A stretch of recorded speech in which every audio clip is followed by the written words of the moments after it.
Hello mga kababayan, kumusta po, magandang buhay? Welcome po muli sa aking YouTube channel, Annalisa Reality Vlog.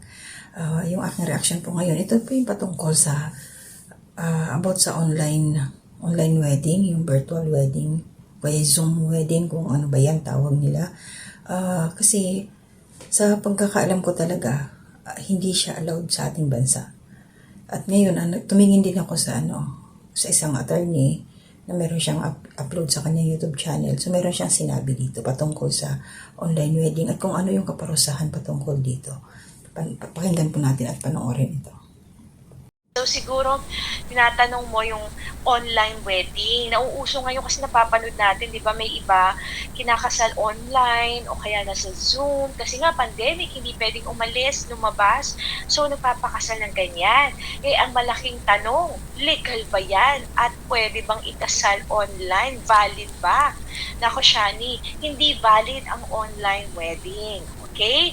Ganito yan, explain ko sa inyo. Meron tayong family code, no? Meron tayong tinatawag na essential and formal requisites ng marriage. Nasa Article 2 and Article 3 ng family code. Ano bang essential and formal requisites?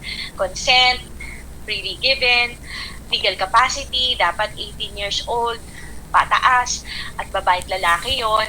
Also, merong authority of the solemnizing officer. Dapat hindi pwedeng sino-sino lang magkasal sa'yo.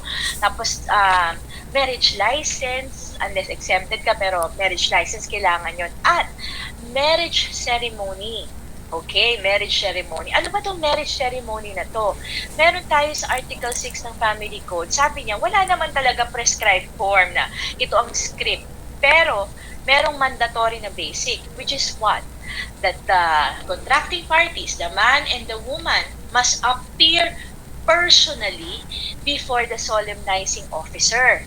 Yung pare, di ba? They must appear in person, personally, and they must declare in the presence of not less than 2 witnesses that they take each other as husband and wife. So, ano bang magic word doon? Personally. So, dapat personal sila, nag-a-appear sila sa harap ng pare, at andun din yung dalawang witness. Pag hindi mo ginawa yun, halimbawa yung nag-zoom o online wedding kayo, nandito ako, naka-online, tapos yung papangasawa ko, nandun sa online din, tapos yung pare online, hindi po valid yun. No, hindi po valid ang ganung kasal. Magiging void po yun. Ngayon, ang dyan, siguro baka ibang napapanood natin, pwede yung halimbawa, ako, asawa ko, tapos yung pare at dalawang witness, magkasama kami sa isang lugar na in person. Tapos yung iba, yung mga guests, nanunood lang. Okay yun. Kasi basta ang mga magkakasama sa isang kwarto in person ay yung ikakasal, yung pare, at saka yung dalawa nilang witness. Okay? Yun po, kasi kung hindi po valid yung kasal.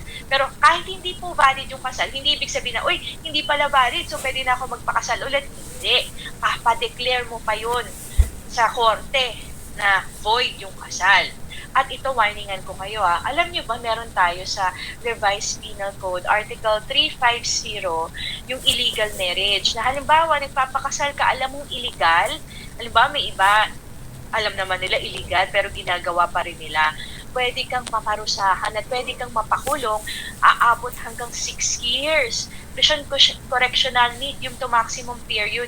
So may kulong po yan kung sinasadya mo, alam mo namang illegal, alam mong mali, sinasadya mo pa rin magpakasal ng ganong pamamaraan. At may liability din dyan yung nagkasal. Kasi halimbawa, yung pare, alam naman niyang illegal yun, di pwede yung gagawin pa rin niya. Pwede rin makulong. So, wag po tayo gagawa ng ganyan. Actually, meron nga nakabinbin sa Congress na bill na payagan daw ang virtual marriage. Pero hindi pa yung batas. Parang pinopropose pa lang. At pangalawa, madaming nag-oppose, no? Even yung parang Catholic group, mga pare, nag-oppose sila. Tama rin naman, ako feeling ko kasi hindi naman minamadali dapat yung marriage 'di ba? Kung hindi ka makapaghintay, 'di ba? Parang huwag ka na magpakasal, 'di ba?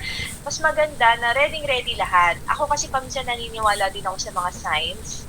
So kung halimbawa ikakasal ka tapos hindi matuloy-tuloy, parang may senyales na hindi siguro kayo bagay o baka meron yung signos ng parating na hindi maganda. So, dapat tama yung sabi ng mga pare nun, hindi minamadali ang pagpapakasal. Kasi habang buhay kayo magsasama, ang oily ng mukha ko, na-distract ako. Anyway, hindi kayo pwedeng, di ba, wala ho tayong divorce, so hindi madaling makataka. So pag-isipan ng mabuti at kung handa na, saka magpakasal, di ba? Huwag nagra-rush. Di ba siguro nagra-rush kung may laman na yun siya ng babae. Pero meron namang legitimation o kaya pwede namang a day before manganak ka, pakasal ka, di ba? So, pero wag pong virtual o online wedding kasi hindi po yan valid. Okay?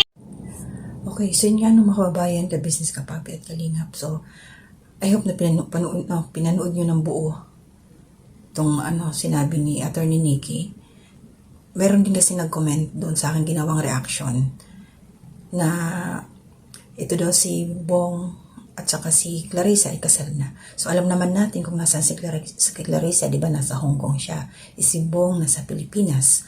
So paano nangyaring ikinasal na sila? So ito, kaya nag-research din kami.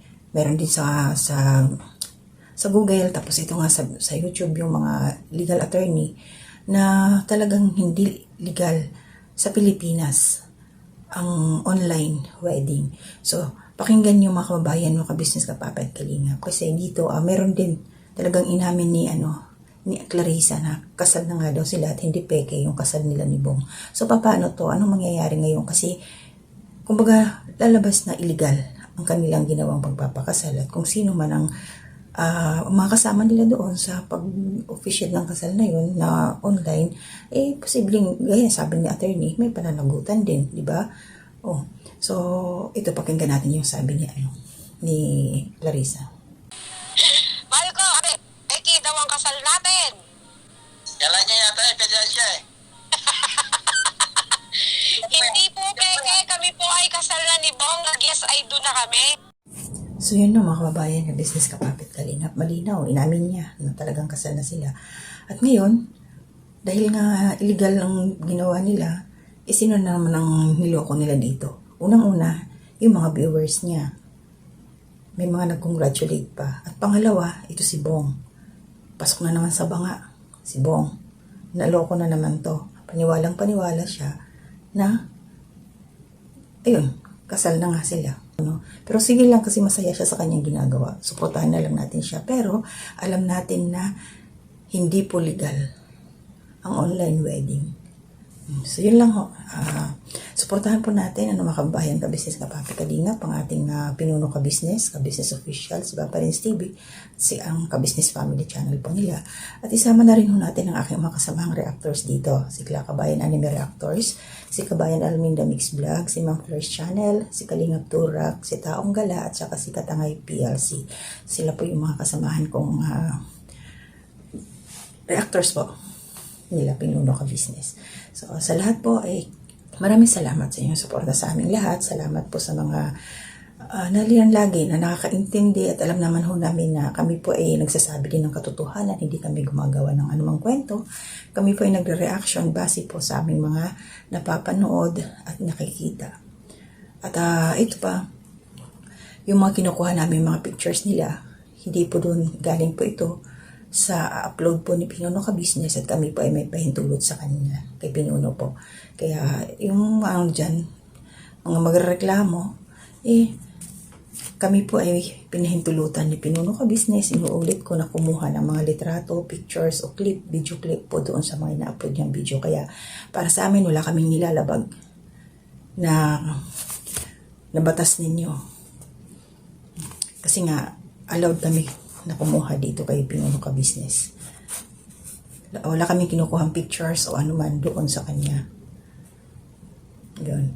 Pero yung boses niya, hindi naman, yung boses na kinuha namin sa kanya, yun yung katibayan, kasi kailangan yun Kasi pinangangalandakan niya na totoong kasal sila, pero syempre kailangan din natin ang basihan na illegal talaga ang online wedding. So yun.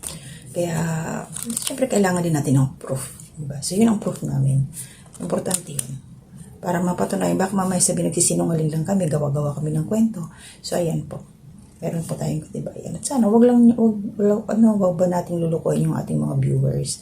Yung mga mga nakasuporta. Huwag natin silang lokohin. Yung totoo lang. So yun po mga kabayan. Salamat sa inyo. To God be the glory. Hanggang dito na muna. Ingat po lahat. Bye-bye.